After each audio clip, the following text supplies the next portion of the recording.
Hello guys, good morning. So,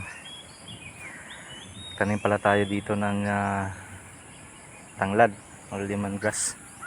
Yan. Malay mo sa darating na araw may bumili na nito. Pinalibutan pala natin ng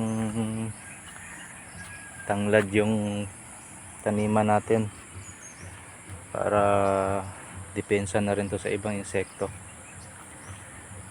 Yan. Ganito. So, sana sa darating na araw may bumili na ng tanglad dito sa amin kasi dito wala, hinihingi lang yung tanglad dito. Ayan, kaya